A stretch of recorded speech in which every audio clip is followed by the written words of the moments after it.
Rain lashing down, flickering streetlight, that old car smell, and a crumpled poem titled Never Give Up. Not exactly how you'd picture a success story, right? But what if I told you this scene, straight out our fictional memoir for today, A Life's Journey, Never Give Up, the life of a wayward wanderer, holds more wisdom about success and failure than, like, a whole shelf full of those self-help books. Memoirs are fascinating, even the fictional ones, right? It's not just about the events, but it's about how the author makes sense of them. Think of it like this. I think we often learn more from someone's missteps than their highlight reel, wouldn't you say? Absolutely. Yeah. So our protagonist, Arthur Halliburton, he's at a low point living out of his car. But here's the thing. He wasn't always this way. Turns out he was like the epitome of success back in his Westbridge High days. Star athlete, prom king, you name it. Wow. It makes you wonder, what happens when someone peaks in high school? Is it all downhill from there? Yeah, there's a real psychological component to this. Arthur's early achievements, while impressive, were largely tied to external validation. He was chasing accolades, living up to that golden boy image.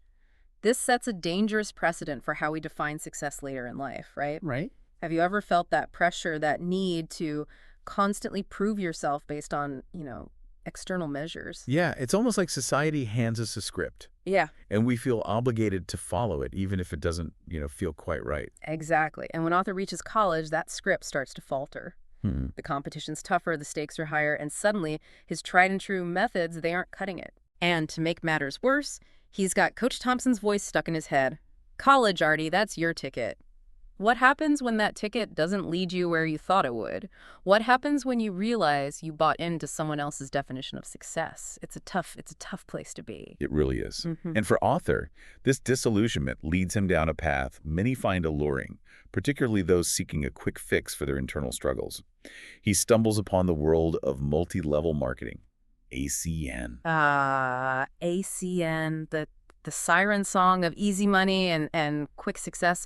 And for Arthur, who's reeling from a bruised ego and yearning for that familiar validation, it's like a shot of adrenaline straight to the heart of his insecurities. And initially it works. He's a natural salesman. He thrives on the attention, the camaraderie, the illusion of climbing that ladder to success. He even finds a new mentor figure in Mr. Powell, who dangles the promise of untold riches. But Mr. Powell also drops these little truth bombs, almost like warnings disguised as encouragement. Remember that line about how much is expected? Oh, absolutely. It highlights the often overlooked dark side of these quick success schemes.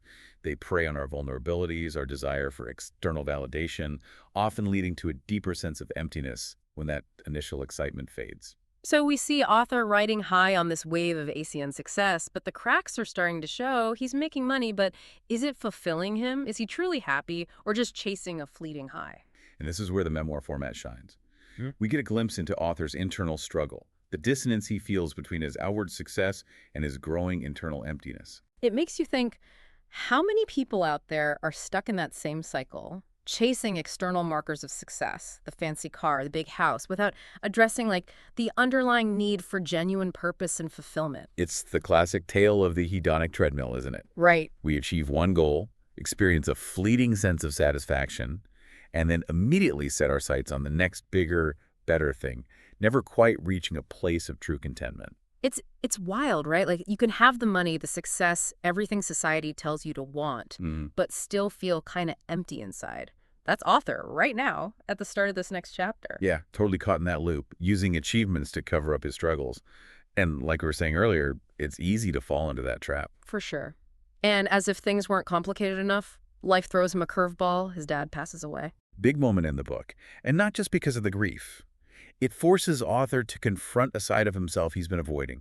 You're talking about his dad's struggles with addiction, right? Exactly. The memoir reveals Arthur's own relationship with drinking and drugs has been getting out of hand, even while he's got this ACN thing going on. Yeah, almost like he's inherited this pattern of self-medication, numbing the pain, the pressure with substances. And this loss, this grief, it just makes it all worse. Of course. His family tries to step in, his sister Shama especially, but he pushes them away, retreats further into himself. Classic example of how isolation feeds addiction. That denial, the defensiveness, it's like protecting the very thing that's harming you. Have you ever noticed that? Maybe not with, addiction specifically, but those times we cling to something even when it's bad for us. All the time. It's like that saying, fear is a powerful drug. We're terrified of what happens if we let go, even if what we're holding on to is hurting us. Exactly. And for Arthur, it all culminates in a pretty dramatic way. He's evicted from his apartment, no money, emotionally drained.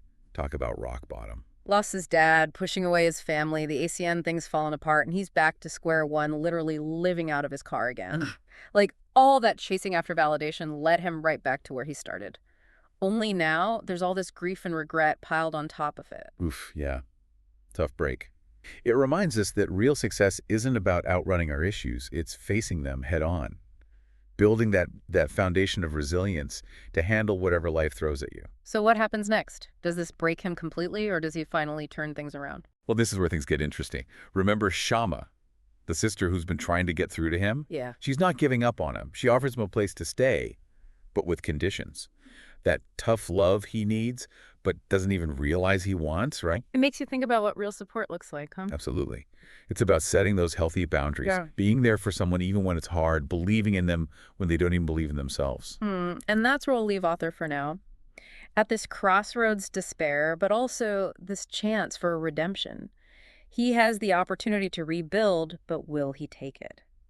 So Arthur's at this crossroads. He's hit rock bottom, but his sister Shama's offering him a way back up. Tough love, boundaries, chance to rebuild. It's a lot to handle. It really is. And I bet a lot of our listeners have been there, either needing that tough love themselves or being the Shama for someone else. It's never easy. Makes you wonder, is there a point where that tough love goes too far? Where support starts to feel like pressure? It's a good question. No. But with Arthur, it seems like Shama's coming from a place of love, even when she's firm. It's not just rules. It's like she's building a framework for him to actually heal. And this is where the memoir gets really interesting. Remember, it's 2019, so much going on in the world, protests, unrest, everything. And Arthur doesn't shy away from that. It's like all that stuff becomes part of his own story. Right, as if the world outside is mirroring his own internal chaos. Exactly. And that's when he meets Emily. She's a journalist covering the protests. Ah, Emily. Not a romantic interest, though, right? Nope. Not about that. Emily represents something bigger, a different way of looking at the world, like a sense of purpose that comes from helping others, telling the truth. Well, Arthur's been stuck in this loop of self-promotion, needing that validation.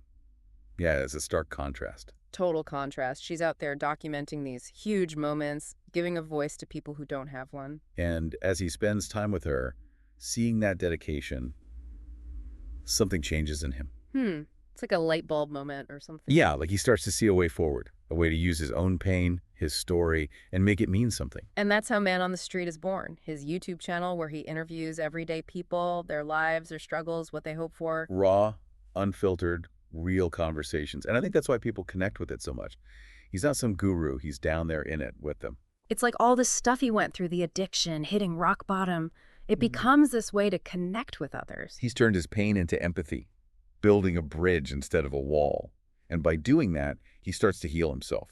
So the memoir, it ends on this hopeful note, but it's open-ended. He's got this new path, but there's still so much we don't know. He even mentions maybe reconnecting with Sarah, his high school sweetheart. Oh, interesting.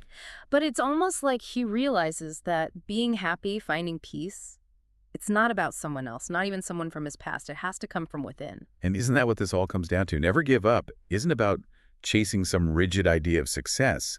It's about being brave enough to change course, to rewrite your story when things get tough. Finding that strength to face your demons, find meaning where you least expect it. It's messy, but that's life, right? Totally. So to everyone listening, no matter where you are in your own journey, you're the author of your own story. Don't be afraid to rewrite a chapter, change your perspective, never give up on the chance to grow, to become who you're meant to be.